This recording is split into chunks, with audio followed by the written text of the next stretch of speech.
Welcome to Making It Happen with Henry and Ammar. We get right into this podcast episode with Rosie asking me a question. This was literally a conversation among friends, sharing powerful and vulnerable stories of 2020 and how to get really empowered into 2021. So with this episode, we get right into it. Rosie asking me a question. So without further ado, enjoy. So I'm curious. I will answer the question, but I'm also curious to hear from the three of you.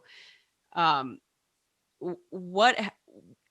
did you learn to adapt to what happened this year? Like, it really took every single human on this planet to cultivate a deep level of adaptability. And for some people, that's really, really difficult and challenging. And I'll answer your question, Henry, by saying that for me, that was the hardest thing to do, is to adapt. And it's something that I've been in training my entire life. I have to adapt to situations constantly, but every single time, it's just like when change happens, it's always very, in my opinion, because I'm such a loving, nurturing person, it's always very aggressive and I don't like it. And it feels really uncomfortable. And not a lot of people like to sit in discomfort. And unfortunately or fortunately, we had to really, really go through it. So for me, it was definitely having to adapt to being at home and not traveling and restructuring my business because the entirety of my income shifted.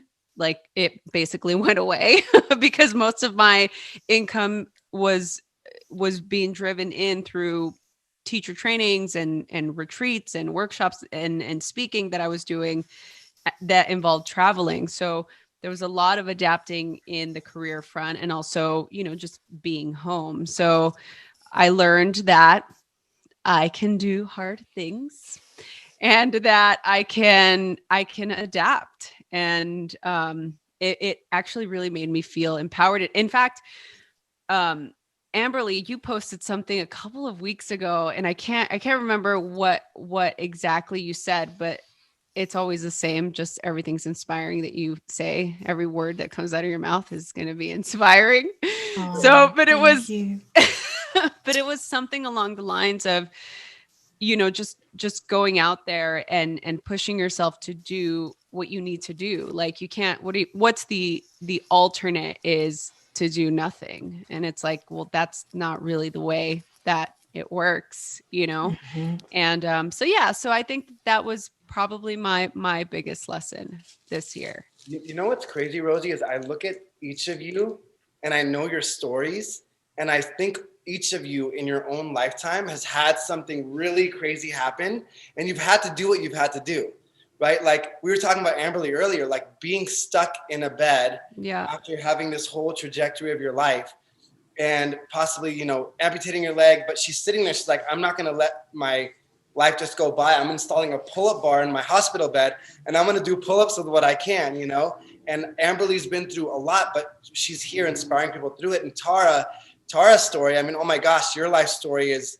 just a roller coaster and a half, but you're always out on top and always sharing inspirational things, even in the midst of all your stuff. You're always showing up and just being such a lover and a light and inspiring the world and all the things you've been through in your life. And if you guys want to touch on that, and Rosie, your story, growing up in the riots and growing up with all that you did and having no quote unquote trajectory. And now you're sitting here on the cover of magazines and inspiring people in the world and training LeBron James and all these people. So it's I look at each of you and I'm like, each of you and I think everybody watching or listening, I think sometimes we discount what we've already done, what we've already been through, what we've already accomplished and conquered. And this new thing comes up and our nervous system's like, oh crap, this is new. But you're like, no, I've already done hard things. Yeah. So I just have one thing to add to that you said. And yes, it is so true, to be surrounded by people that are like-minded, that know what it's like to thrive in a place of adversity. But it's so funny. Every time I see Tara speak, I'm always like, oh, right. Like that. You went through that, or oh, right, that happened. Oh, right. You used to be on 14 prescription, but it's just it's insane to me. But Yeah, I just had to say that. Okay.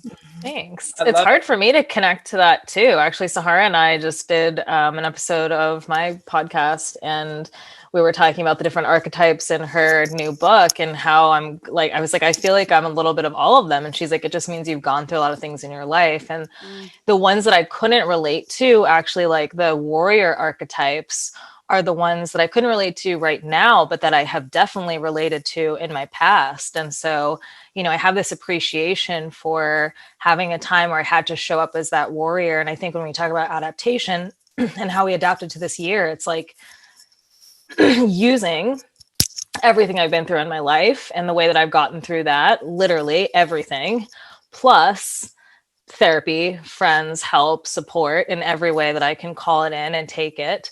That's how I've adapted this year for sure. And diving deeper and deeper into spirituality, where, you know, other people can't give you the answers to certain things. You know, only you know that, or God knows that, or source knows that. And so I feel like that's that trifecta of pulling on everything I already know, diving really, really deep into my spirituality, and knowing like that everyone's going through this too. There's like that weird solidarity of like everyone's having a shitty year. So as shitty as my year is, the fact that I still have a business, the fact that I'm in the same house I was in at the beginning of the year, which means I can still afford the same thing I could afford a year ago. You know, like so many wonderful people have come into my life because I've called in all of the support that without this year I wouldn't have needed. So I think to me, it's like diving into that vulnerability of knowing we're all kind of struggling, but we also all have resources to help each other. So maybe what I am not that great at, you know, Amberly can help me with, and what Rosie's not that great at, Henry can help her with, and, you know, we can all pull each other up. I think this has been a really great year of figuring out who your true friends are. That I will say. Yeah. Yeah. For sure. And I love that. I feel like, you know, sometimes I forget to ask for help or know that I can just go within and I'm never alone. That I loved what you shared about the spirituality, because I sometimes try to just get gritty and do it on my own. And then I forget that, no, I don't have to do it all alone, that there is, you know, a never ending supply of resource, of resilience and spirituality within us to help us get through those times. And it helps more than anything. I just think connecting with y'all, like I was so looking forward to this, because it feels like I feel at home when I get to be here with y'all. It just feels like at home. I feel like we have this common thread of experience of things that we've all been through that connects us on a deeper level. And so I'm just so grateful to be here with y'all today, and so grateful for you in my life. And I feel like even though we may not talk every day, or it's been a while since we've seen each other, I feel like, we can just pick up where we left off. Yeah. Yes. Agreed. And I can't wait to read your book, Rosie. Rosie! Oh man. I think that's the last time I connected with you. You were going to, like, it sounded like heaven. You were going to stay in a hotel or in a place by yourself to write. And I was like, oh, that sounds like heaven. Yeah, it was a lot of fun. I realized that I couldn't do the writing that I needed to do at home. I like to be just a tad. It's so funny. It's like, I don't like to be uncomfortable, but sometimes I feel like I have to be a little bit uncomfortable just to get me into this state. And I feel like I get my best work done when I'm not being interrupted. And I hear you.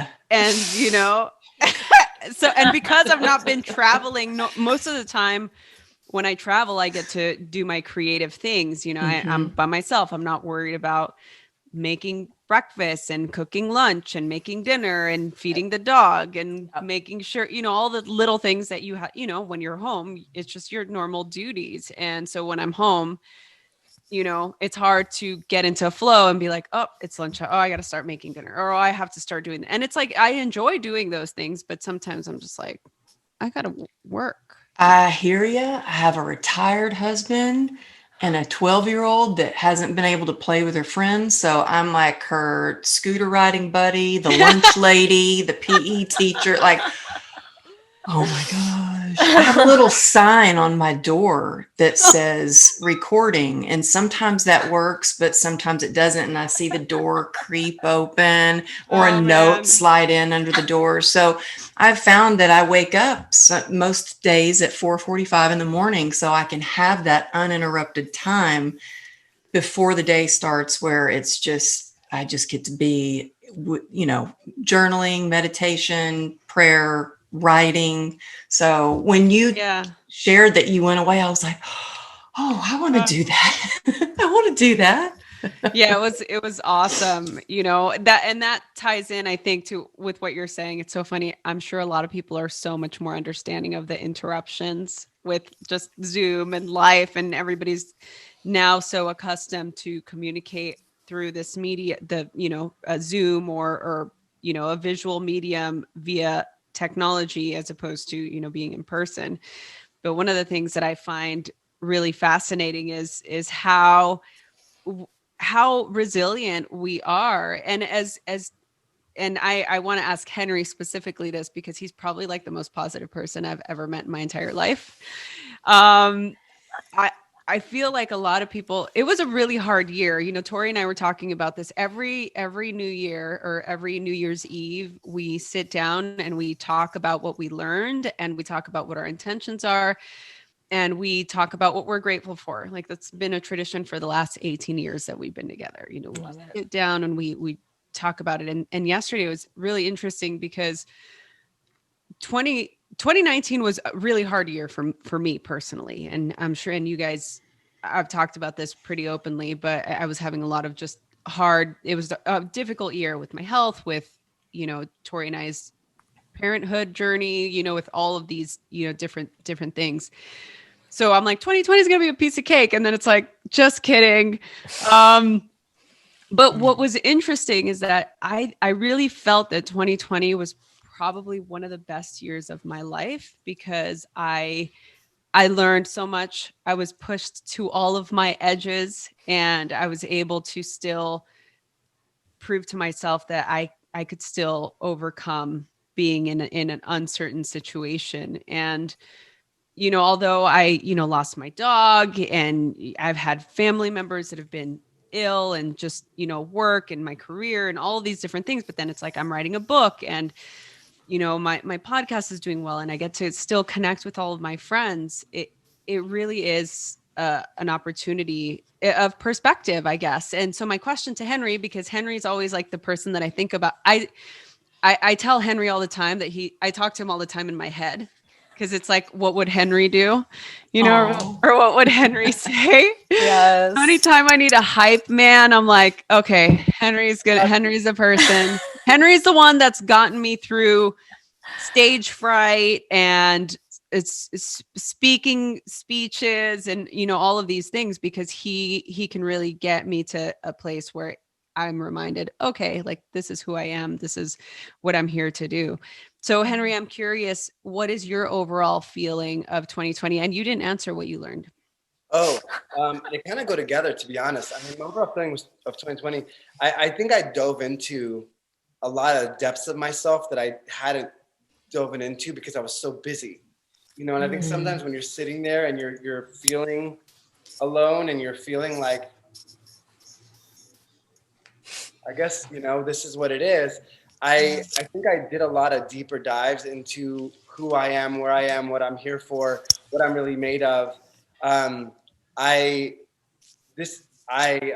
made some big decisions this year. As you can probably tell, I took a break from social media in the last 2 weeks, especially just to say, I'm going to dive into the inner work and decide, what am I really going to show up as in 2021? I think I realized that I was playing it a little bit safe. And this is a crazy story. I'm going to share this with you. So I did some deeper inner work. And so while I'm out there a lot, and you see me post 3 content pieces a day, and I'm always creating videos, I realized that I wasn't as bold and as lovingly bold as I could be in sharing the message. My stuff was always positive, but I didn't feel like it was making the impact I really wanted it to make. And I did this process. And, you know, we do, I think trauma healing, and I think like doing the deeper inner work and what comes up and all that stuff that I'm obsessed with, you know, I do the best to be a mad scientist myself, to like apply it to myself. So this year I did this one thing where I realized, so growing up, this is my household situation.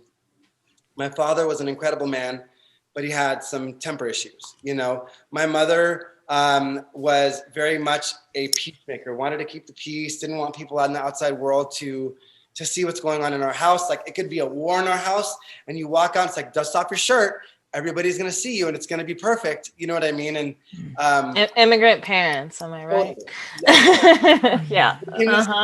2 years before I was born with $200 in their pocket. That was what. And my sister was a hardcore rebel. Like, my dad said something, my sister did the other thing. Yeah.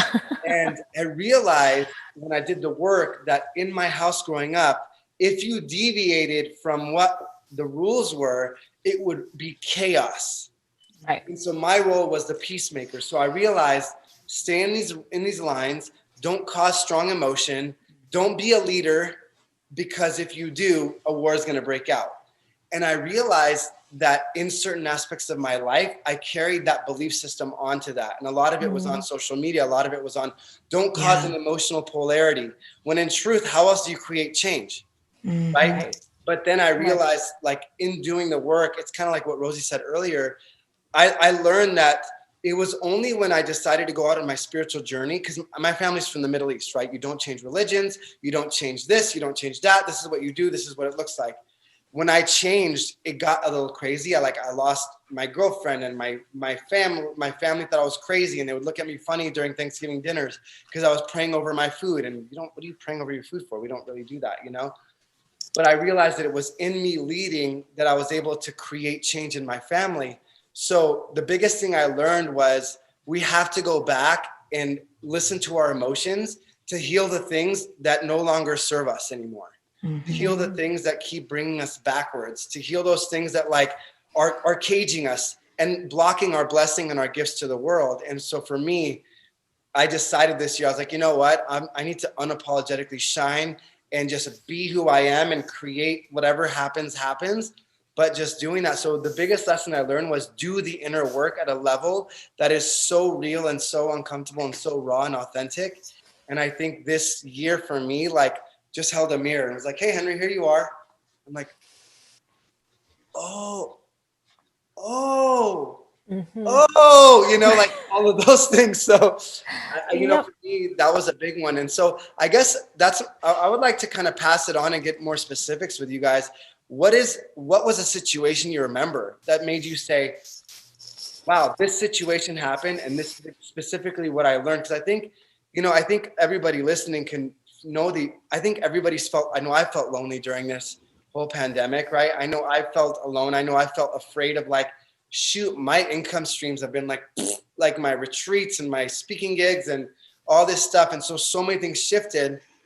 But what was a moment for you, whoever feels like, that thing in your heart to answer, what was a specific moment for you where you're like, a light bulb went on or a hard moment happened and you got through it? If you want to share, I would love to hear a specific. I'll share. I'll share. First of all, Henry, I love you. Everything that you shared, even though we grew up so differently, I grew up in a small town in Texas. Everything you said, I was like, yes, that is how I grew up.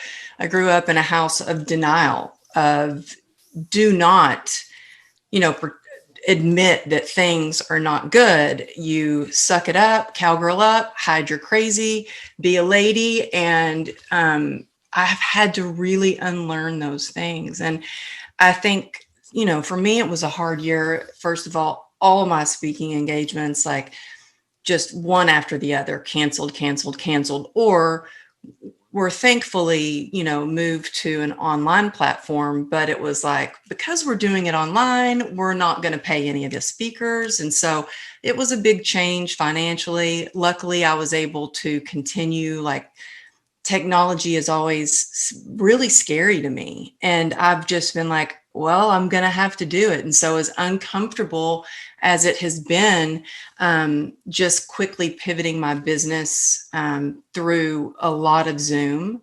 And Henry, I wanted to say thank you to you, because I don't know if I would have started my podcast had it not been for you. And you came over to the house and you were like, oh no, all you need is this little recorder. And you showed me exactly what to buy and what to do. And then you were the first person that I interviewed with this recorder. And I was so nervous. And I'm like, I don't know how this works. And you just made me, like, you helped Rosie. You helped me just start the podcast. And I did it. I still do it so imperfectly. And I still, feel like I don't know what I'm doing, but I have just done a show for the past week, for the past year. And like you, I decided for a couple of weeks to finally take a break from that. And one of the things that made me realize I just need to take a break and be still is because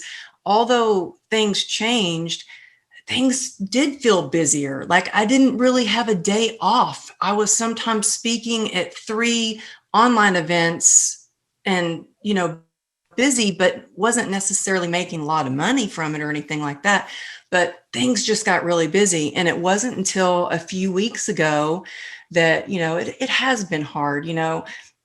Ruby, who's 12 years old, she saw me get attacked by a homeless person. I mean, the homelessness has gotten pretty bad around here, and Wow. it breaks my heart, but it just doesn't feel safe. And so she saw me get attacked by a homeless person.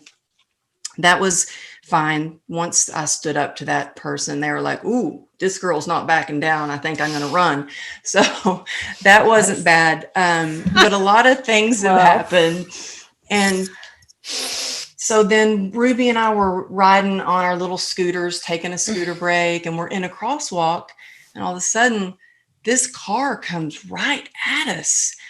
And before I knew it, I'm like, oh my gosh, they don't see us. And my first instinct was to put my hands out in front of the car. Like, if you're coming to a sudden stop in the car, you might put your arm out. Like I do that anyway, so the person doesn't go flying forward next to you. I put my arms out in front of the car to try to stop the car. The car hits me, the car hits Ruby. Thankfully, we're thrown and we're not rolled over. As we're being, it's one thing. This is the 3rd time I've been hit by a car, once on my bicycle, once on the motorcycle, and now on the scooter. And so there might be people that are listening to this and going, girl, maybe the lesson learned, you need to look both ways. But really it's like seeing your child bloody and not knowing where the blood's coming from and not knowing how bad it is. And once I knew that I think we're going to be okay, we're loaded up into the ambulance. And one of the first thoughts that came to my mind is, what lesson am I learning? What am I not learning? Really, like all this stuff has gone on and now this, like, what am I not getting? What am I not getting? And so we get out of the hospital. We were really sore. And for a few days I was throwing up because the pain was so bad. It shakes your whole body. And I think the first day I was in shock. So I don't feel like it was as bad. But then the next few days I was like, holy cow, I've got to be in Vegas for a big interview. I've got to get better. Like, I just got to go. So I drove to Vegas, which that's the longest I've ever driven since my motorcycle accident, because it gives me a lot of pain to drive. And I was like, okay, I drove to Vegas, made it to the interview with road rash on my arms and legs. And I did it. Like, grit has never been like a problem for me. It is the giving myself grace and slowing down and the pause and rest and recovering in a way that I can show up for others in the most impactful way. And learning that, I can only make an impact as big as much as I'm recovered and I'm healed and I'm rested. And how can I serve people if I'm not taking care of myself? And so I know this in the back of my head, but I still wasn't listening. And I went to, my thumb. out of all this, like the worst that happened is my thumb has not been working. But y'all, you don't understand how much you use your thumbs until it doesn't work. You can't text. You can't text. I couldn't pull stuff out of the oven. I couldn't open my car door. You can't open a jar. It just slows you down. And so I finally, you know, my husband was tired of hearing me complain about it. He's like, you need to go to the doctor, because they had done x-rays. They were like, it's not broken. So the doctor checked it out, and he's like, I'm in the waiting room. Like, come on, I got things to do. And he comes back. He goes, well, the good news, it's not broken. I'm like, okay, great. He goes, but it's a really bad sprain. And I'm like, so what do you think? Maybe 2 weeks? It's better? He goes, no, it's going to be more like a year, maybe a year and a half. He goes, and you have to wear this brace all the time. You can only take it off to like take a shower. And I left there and I was like, oh my gosh, I took the brace off right away and I'm wearing it now. I'm like trying to be good about it. But it wasn't until yesterday that there I was, still not stopping, still grinding away, still trying to text really fast and do all this stuff, that my daughter was like, you know, I want the new mommy version, the 2.0 version, mama. And I'm like, what is that? She goes, that's the version that's not on her phone as much and who plays more. And I was like, oh, so I get hit by a car, and the worst thing that happens is my thumb, it's slowing me down. I'm still not hearing it. Sometimes I think that these lessons that we learned, they come, I'm stubborn, man. And maybe I have to be hit by a car to learn a lesson. I don't know. But I think I heard it in a way from my daughter's sweet little voice saying, I want the new version. And so I really paused at that. And I thought, well, how can we be a new, better version of ourselves? What does that look like for anyone sitting there, whether you're listening today or you're, you know, whenever you hear this, like, what is that version for you? And for me, I don't want to have to get hit by a car again to learn that I need to slow down. I need to pause. And in order to shine bright for others, I have to really be still, listen to my heart, because God speaks through my heart. But if I'm not sitting still enough or not creating moments of quietness so I can be creative, I can't shine my light. And so I think one of the biggest lessons I've learned, rather than looking both ways, is to slow down, because a lot of people did slow down through 2020. I didn't really slow down. And it, you know, now I'm starting to pay attention a little bit more. So I want to be the new 2.0 version mama that my daughter wants. Wow. And she also added, and she'd be a little faster too, like, you know, faster to get up and go out and do things. And it's like, well, I don't know if that's coming, but I'll work on the other ones. Ruby, girl. I love that so much. That is so awesome. I mean, you know, truth be told, it's not about you looking both ways. It's really, I mean, look, I run out in our neighborhood because we're pretty much neighbors. And there's been so many times where I've almost gotten hit by people just aren't paying attention. That's the problem. They're not. You know? They're not at all. It's and you know, it's so crazy when we went out. It was just going to be a quick ride. It was just going to be like a quick ride around the block. And what's so crazy is, like, I didn't make Ruby put her helmet on. And when I left, I said, oh, I'm not taking my phone. I said, but that's okay. I need to unplug anyway. And we had our little 3-pound dog with us. And Johnny goes, you shouldn't take Goldie. What if you crash and Goldie's going to go flying? Well, right before we enter this crosswalk, I had this thought of, what if we got hit? Like, and so one of the things afterwards was, did I create this? Because I had that thought, like, and then I'm like, oh girl, stop giving yourself so much power. You did not create this, you know, but it's just, people aren't paying attention, you know, yeah. So it's just a miracle that it wasn't worse, that we have gotten through that. We've gotten back on a scooter again. I don't know if Goldie will ever want to go out for a ride with us again.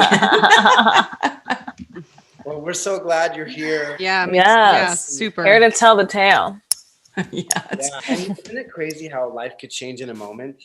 Like how Mhm. many plans we had for 2020 and how many, like in one day everything got shut down, or one day the scooter thing happens, or in one day, you hear news about a family member, or just one day something happens and everything can change. And so there's so much to juice in that makes you realize that like sometimes we're looking for this big esoteric thing outside of us that we forget to live today. But what are we waiting for, right? Like what happened? Like what if, I don't know if I've ever told this story, but I think I only told it a couple times on some lives, but there was a moment where the doctors had this, they thought I had this thing that was only going to let me live for 6 months. Mm. I And didn't know that. at that moment, I was driving to the doctor's office and they were going to talk to me. They didn't want to tell me over the phone. And I'm sitting there like, what if they tell me? What if this? And they were like, they didn't have appointments for like 4 months. But when I called them, they're like, yeah, we need you to come in. And I was like, well, when's your next appointment? They're like, we're actually very available. You tell us when you can come in. I was like, I know you're not available. So like, yeah, just come in as soon as you can. So I'm driving there for like 45 minutes from Santa Monica, where I was working, to Beverly Hills in traffic. And I'm driving. I'm like, what if they said that? What would you do differently? What if they said, Henry, you have 6 months, And then I remember going through my mother's cancer battle with her. I'm like, what if like that changed in a day? One day everything changed. So what would that mean for me if they said 2021 was your last year? What are you going to do with it? And that's why I think setting the intentions I did was just like, I don't know what life's going to bring. And I don't know how much, it's not a scary thing, but I think is it Untethered Soul? He says death can be your friend if you realize that actually every day you've died, that day you're never going to get back. It's gone. And so what does that mean for you? So I guess I'd love to, Emily, thank you for sharing that. So what are your intentions? Like thinking about those things for each of you, what are some things you've decided that, what?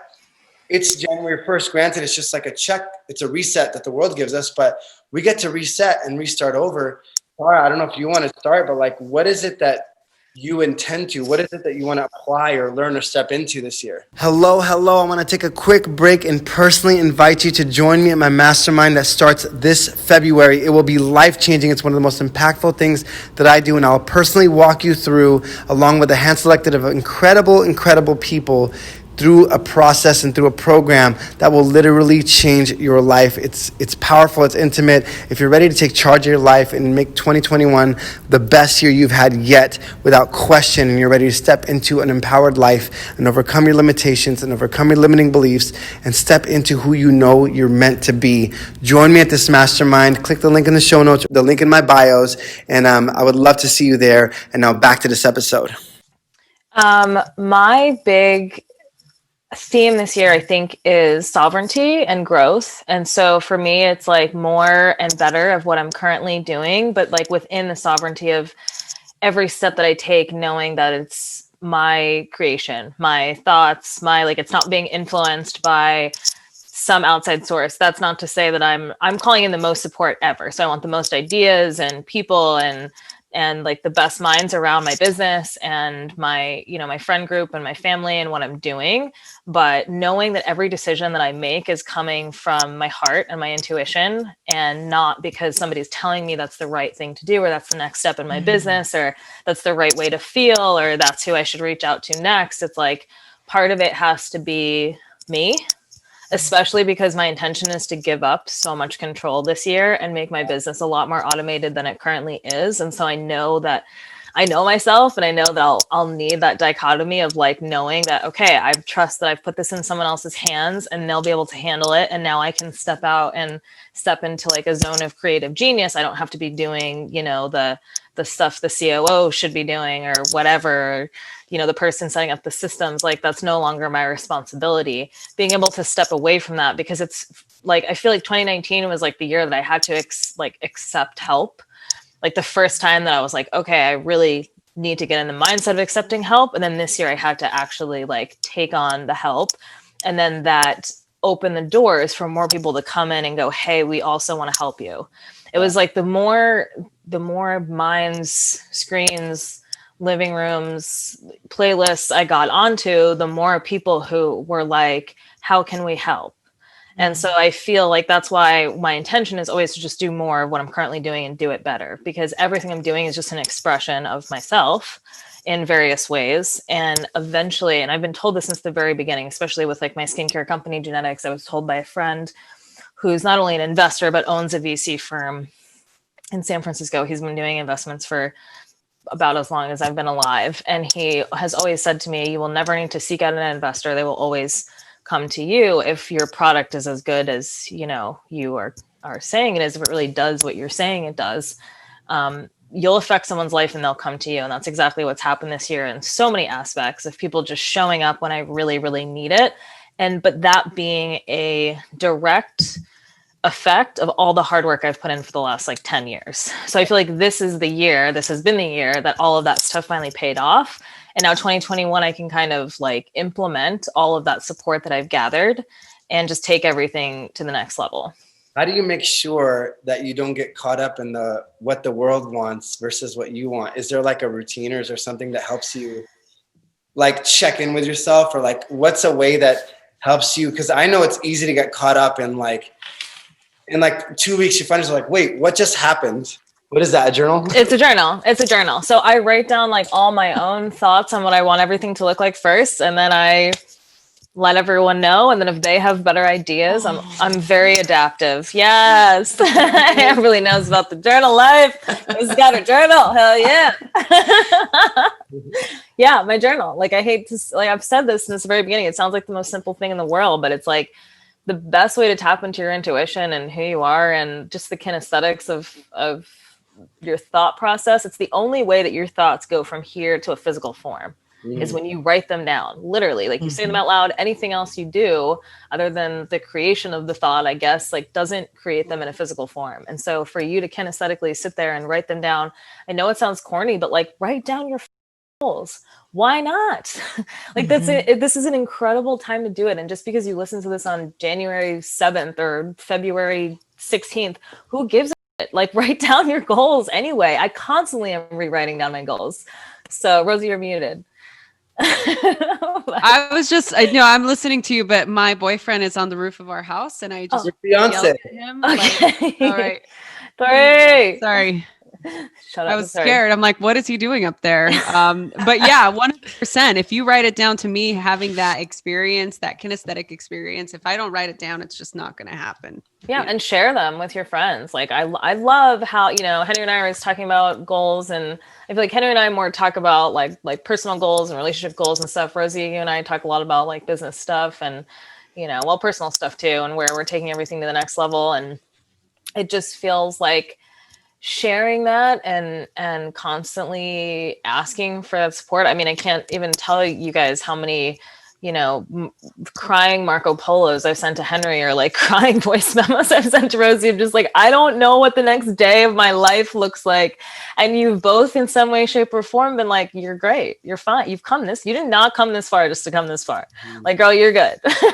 So seeking that support, I mean, part of that is letting people know you're hurting, letting people know you're struggling. And that's not always easy. That's been a huge, huge shift for me this year, is just putting it all out there and being like, this part of my life sucks right now, and I really need all of your love and advice. And, you guys are always there to provide it. And so it's just been, I've felt so supported this year, even though I've probably seen all my friends the least amount ever in my life. I mean, I was seeing you guys a ton at the beginning of the year because we were all doing events together. And then once that got shut down, it was like, I haven't seen either of you at all, any of you at all. Amberly, I haven't seen you either. I know. And you can Marco Polo me or text me. Hell yes. Anytime. Yes, girl, I will for sure.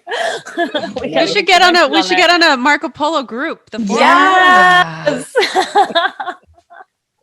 Yes. Keep me accountable on there.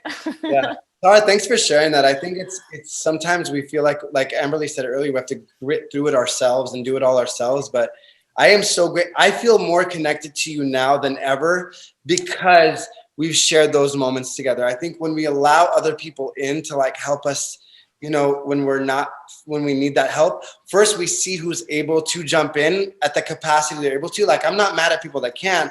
At least now I know what you're able to give me. first. Right. And Right. secondly, when you do come in to jump in and help, and I feel like, hey, you know, what can I really, really do?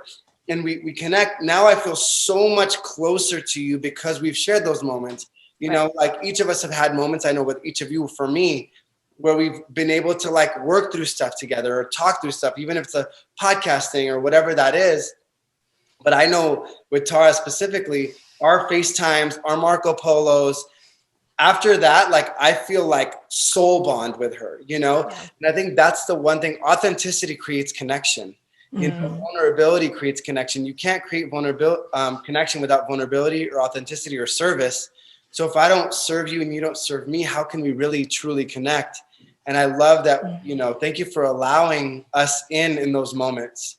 You know what I mean? And so I'm just super grateful for that. And I think it's such a big lesson for so many people because sometimes we try to do it alone. Yeah. And I mean, coming from such a traumatic, like the background that I had, I was scarred for so long because growing up, I would open up to friends. Keep in mind, I went to a school where, it was me and 12 other kids. So it was, and they all had pretty normal upbringing. So I would open up to my friends and they would be like, yeah, I don't know what to say to that.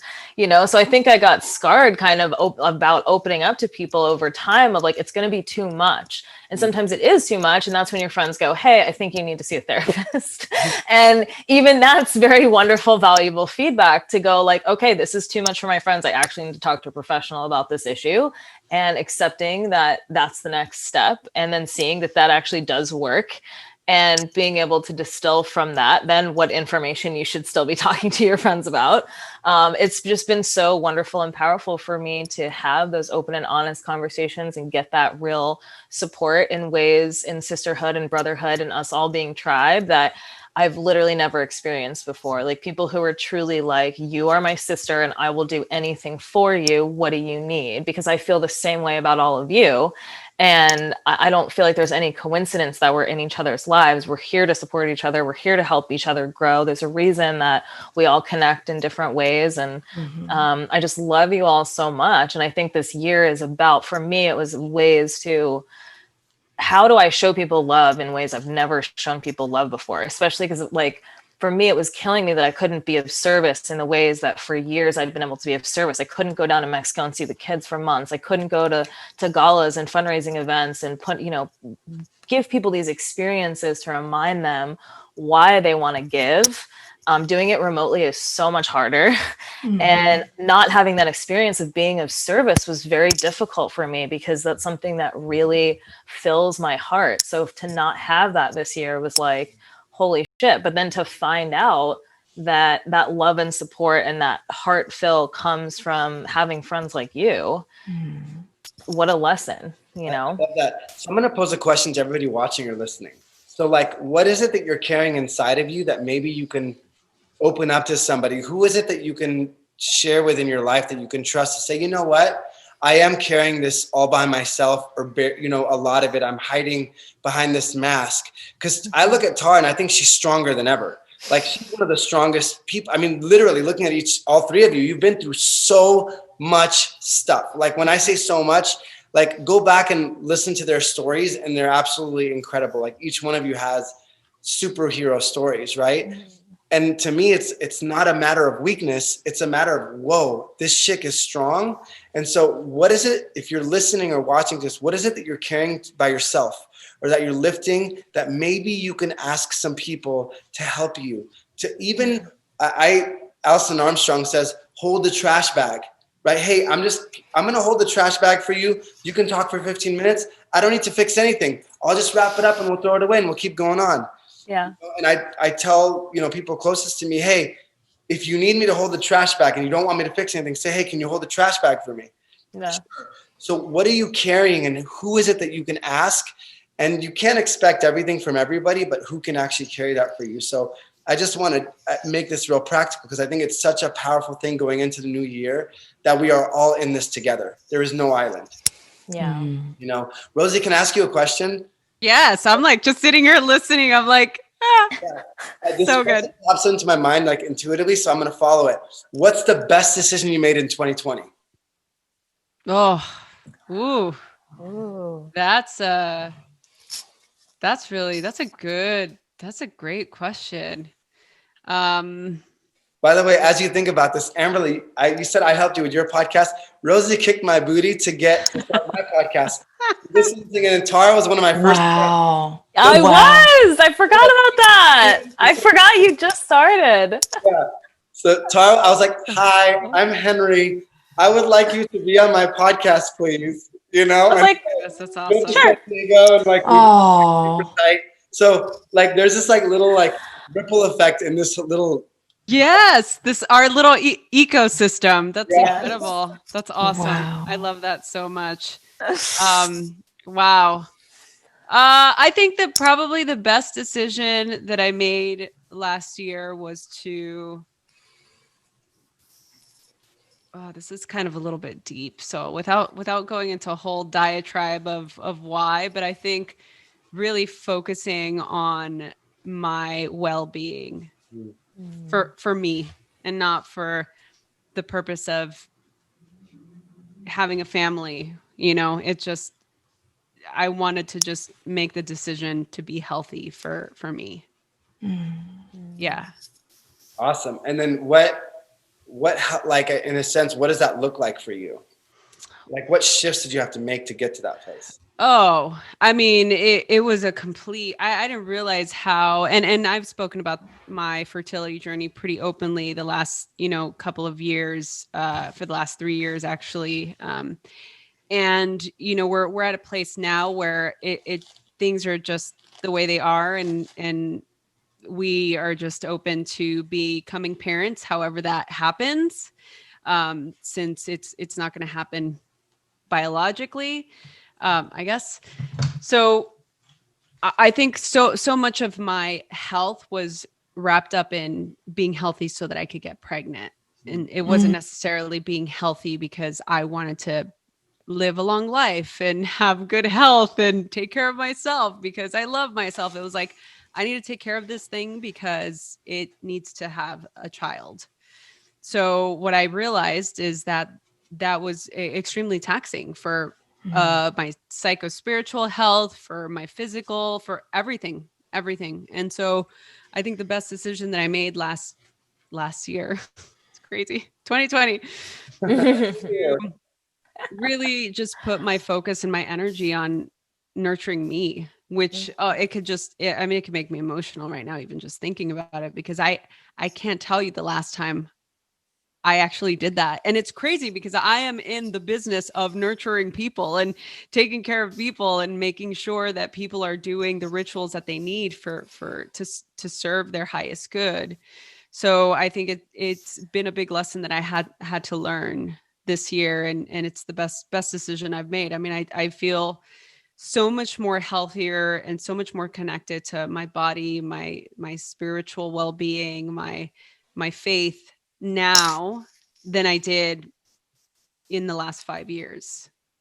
Wow. Thank you for sharing. Rosie, I just got so emotional hearing you share that. I mean, it's so beautiful.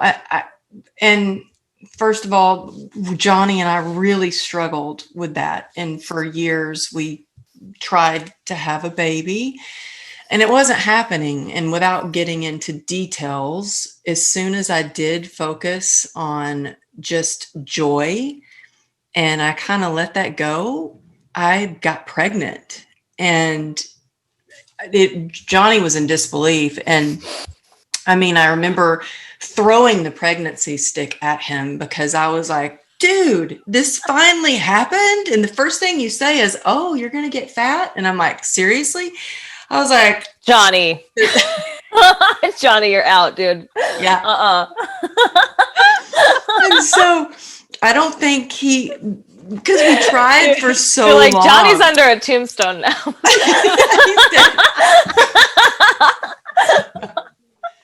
And then he was like, well, I guess I'm not going to retire as soon as I thought. And I was just like, oh, okay, Johnny. Yeah, you're getting okay. But I don't think he believed that I was even pregnant until he heard the heartbeat. And And so that really touched my heart when you shared that you were taking care of you and your health for you. And that's how it works, man. That's how I got sober, is I finally wanted it for me, not because I felt like I should, because I could be a better parent. All those things, of course, yes. But I finally did it because I knew I needed to do it for me. And that's when I think the magic happens. And I just love y'all so much. And I loved all you shared, just about listening to your heart and making sure that you're doing things. That's really my intention for this year too, is quality, actually quality. Yeah. Quality everything, quality healthcare, quality time, relationships, because I think we get that resilience with meaningful connections and conversations that matter, like we're having right now. I learned so much from y'all. I love that. Okay, so we literally can go for like hours. I know. So I'm gonna ask 2 questions, and we'll do 2 rounds if that's cool with you guys. Oh, I'm yeah. gonna go with the first question, which I wasn't gonna ask because it seems like it wouldn't make sense for the audience, but I think there'll be some gems out of it. What is one memory that either we have or that you have that pops into your mind in our friendship? Oh, I'll go first. I'll go first. The first thing, literally, as you said that, well, because you sent me the video of us this morning about that New Year's time, but I think when you came over, when I was having a full-on meltdown, and you came over to my house before I had to do that speaking engagement, and you literally just like broke it down. Like, you came in and you like literally just channeled in. You're like, this is it. Tell me your story. Don't look at your notes. Like, you were just like, just tell me, just talk to me. And I was just like, but that's probably one of my, oh God, there's so many. That's one kid. I'll share another little tiny one. I think just when we were up in at the Powerful You in Salt Lake City, and just like when you picked me up, and you picked me up from the hotel, and I got into your car, and we just laughed for like 5 minutes straight. We didn't even say anything. We're just laughing the entire time. Like, just playing music, and we're just hyping each other up, and it was awesome. That's one of my favorite It was great. You know, it was so cool to see, because Rosie was giving this speech and she had prepared so much, and it's fun to see different aspects of your friends, right? Like, you know, I've seen Amberly when I met her at Powerful You in Salt Lake, right? I met Amberly, you know, I've seen her in her house with her family before. We met up at my cousin's building in Glendale. Or Tara, like, first time ever meeting you, like, I put my little camera thing, and I didn't know anything with a podcast, right? And My living room in my place that had no furniture. Yeah, everybody would walk in that place and be like, where's their couch? I'm like, who needs a couch? I got chairs. You want to sit here? It's so fun to see each other at different phases of life. And it was just so fun to see everybody at different elements. And I think for our audiences, it's easy to see, oh, you know, Amberly's out there putting content. Tara's out there telling people, you know, she's a businesswoman. She's doing all this. Rosie has this podcast, and there's all these people on her podcast. And it's like the work and the energy and the love that's put into the efforts and the speeches and the podcast episodes and all, like even this, right? It's just like there's so much more. So I'm just so grateful for your guys' example. Rosie, thanks for sharing. Anybody else want to share? I'm just so curious. Well, that helped me about you. I'll just jump in real quick. It really helped me to hear you say about the putting together the speech, the big presentation, because I have a really big one coming up, and I've been so nervous, and I'm like, I haven't even had time to kind of prepare it. And I have this big, thick list, like notebook that I've been writing and preparing this presentation. And just to hear you say, just get up, tell your story, like speak from your heart. Sometimes I need to be reminded of that. So thank you for sharing that. And I really was to the point where I was like, you know, maybe this whole giving talks and being a speaker is just not for me. I get so nervous about it. Maybe this is just not what I'm supposed to do. And then literally the next message I get is, we'd like to have you speak at this TED Talk for youth. And I'm like, okay, maybe that's God saying, no, you need to keep doing it. You need to keep going. And now hearing your message right now about just say it, do it, stop, go for it. So this conversation has really helped me so much. Oh, thanks, Amberly. Yeah, you are definitely, I mean, your life and your story alone is a blessing. Like I've heard it before, and every time I hear it again, it reminds me of the human will. It reminds me of what we're able to overcome in life. It reminds me that if you're in despair, this too shall pass, right? It reminds me to find peace and joy in the journey, you know, because there is a power. So even, I mean, Amberly, your story, you're such a gift. Truly, you are such a gift. Thank you. I'll share. Can I share? Yeah. I'm so curious. Okay, so I don't even like know if you remember this, but I was thinking about this. I think it was like the second time we hung out, and we went and we like got dinner somewhere, and we were at like some restaurant or whatever, and we ended up being there for super late. And I was like, and you told me, you're like, oh, I was out till like 2:00 in the morning the night before, and I'm like, but you don't drink. And you're like, no, I was just like out dancing and like having a good time. I'm like, who are you with? You're like, nobody, I was by myself. And I'm like, who is this sober human that goes out dancing by himself till 2:00 in the morning? What? Henry, it's who Henry. the hell are you?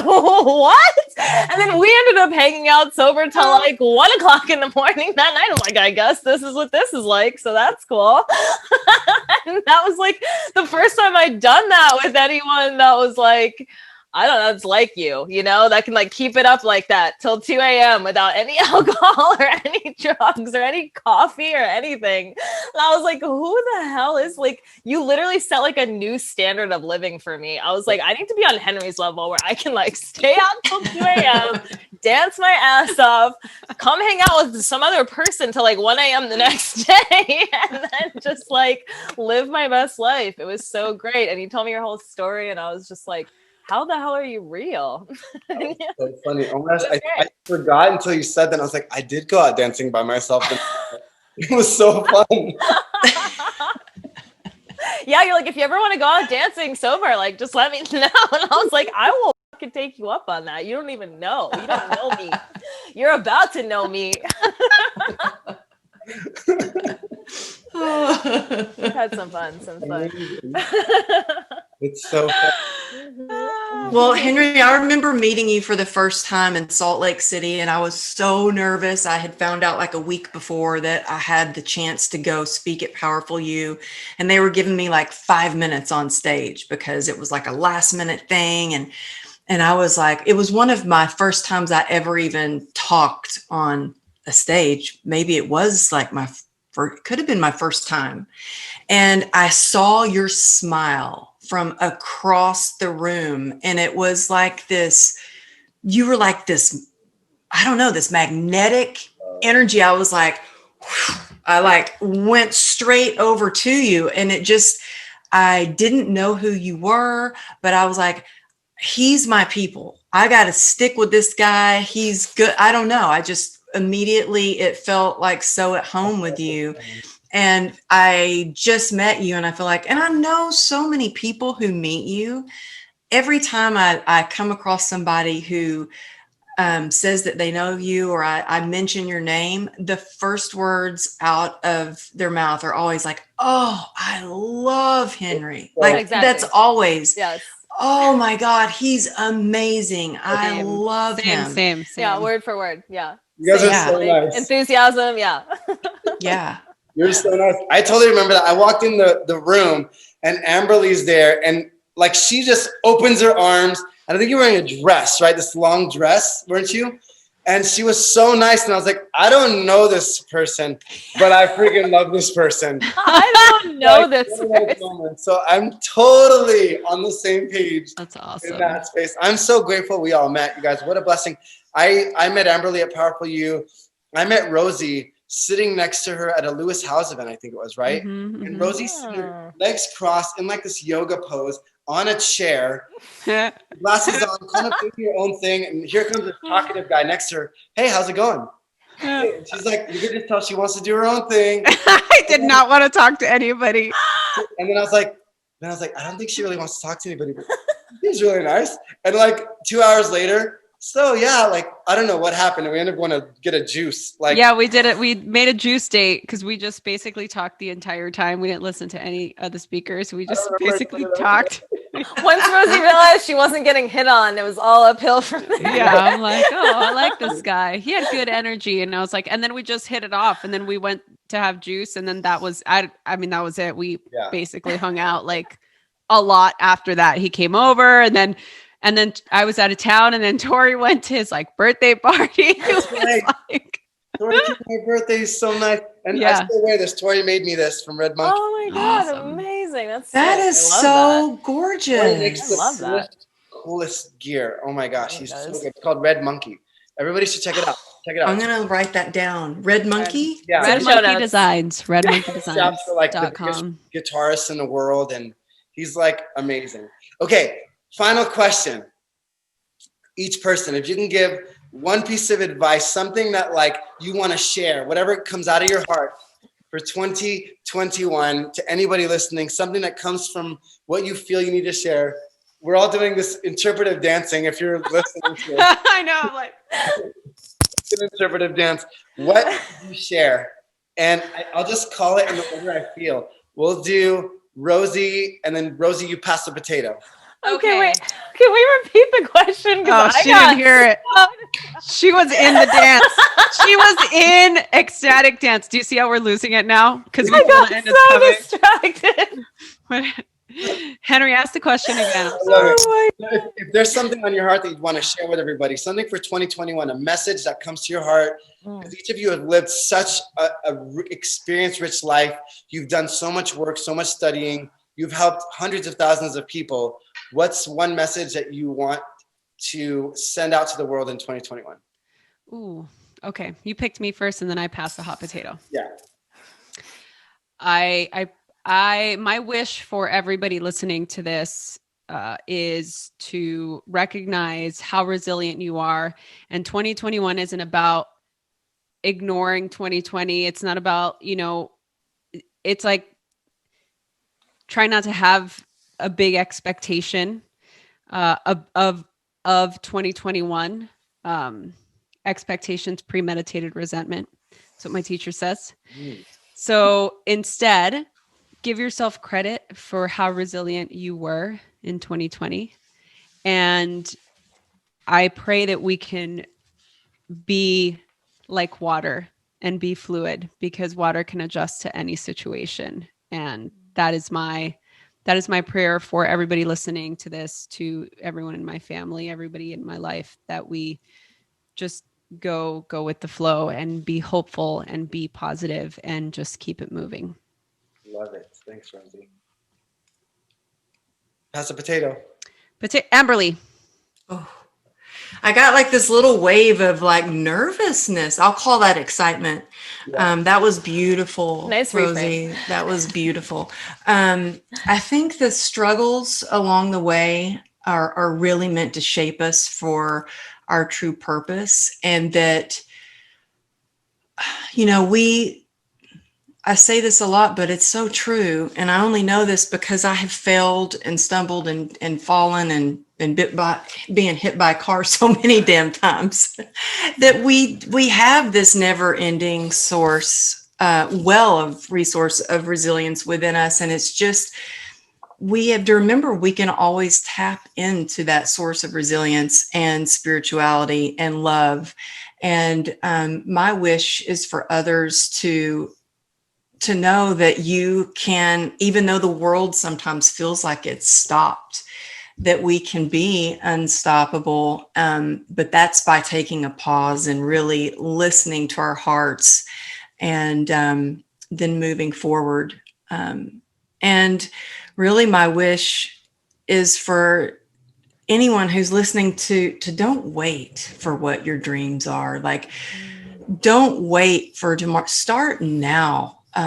Because you never know, we're never guaranteed tomorrow. So really my wish is to live in the present, be grounded with gratitude, and do something that scares you. If like it scares me to take video of myself, it scares me to talk at conferences, but when I do, I always feel better and more driven. So I would just say, do whatever scares you. Do something that scares you every day, and then it gets less and less scary. And happy, healthy New Year filled with joy, peace, and love. I love y'all. Emily, thank you. I love you, Emily. Potato. I will just piggyback off of that to say that if you are listening to this, then you got through 2020 and you did that, meaning that there was a struggle, meaning that there was a change, and that the real meaning of evolution is that there's change. Doesn't necessarily mean it goes one way or the other. So I think thinking back on the 2020, figuring out what the evolution in your struggles was, how you evolved this year, and writing that down. I think that's a really great place to start, because then you start off the year feeling resilient. You're like, I had all of these struggles and look at what I did to get over them. And that's the true meaning of evolution, right? It doesn't necessarily mean that something gets better or worse. It just evolves. It just changes. And I feel like this year has been definitely the primordial example of that, is that shit changed and it meant something different for everybody. But figuring out how we got through that is how we're going to get through the rest of our lives. Because if we got through this year, we got this. Y'all got this. I will say that to everybody. That's my advice, is you got this. I love that. Thank you. And you know, the message that's on my heart, and I don't know who needs to hear this, but your life is important and we need you. Like every single soul that's on this earth, like, please just stay, hang in there. If you need help, ask for help. Like, do not give up hope. Keep your eyes on the prize. I promised you this too shall pass. And there are people out there, even if you don't know who they are yet, there are people out there that will be there for you, that will love you and serve you and help you get through whatever you need to get through. So please, if you're listening to this, if you're watching this, your life is what the world needs, and that's exactly why you're here. There is no chance in the world that you're here. It's not a coincidence what you've been through with your talents and your gifts and your experiences and your strengths. Like, you've been endowed with your own unique journey. And although at times it could feel heavy, although at times it could feel, like it's more than we can bear, I promise you that when we're aligned, there's nothing that you cannot bear. So if it's difficult, take it as a compliment. Know that we're here to support you. There are people there to support you. There's content, there's support groups, there's therapists, whatever you need to do. But please know that your life is what is needed in this world. So please do not give up hope, and please keep your eyes on the prize. And I promise you it will pass. But who you become is what will stay and what will happen and what will remain for the rest of your life and will bless many, many people to come. So that's what came onto my heart to share. So thank you, everybody, for listening. Until next time. Love you. You just listened to Making It Happen with Henry Ammar. Subscribe, rate it 5 stars, comment below, and if anyone you know could use this, go ahead and share it. Until next time, see ya.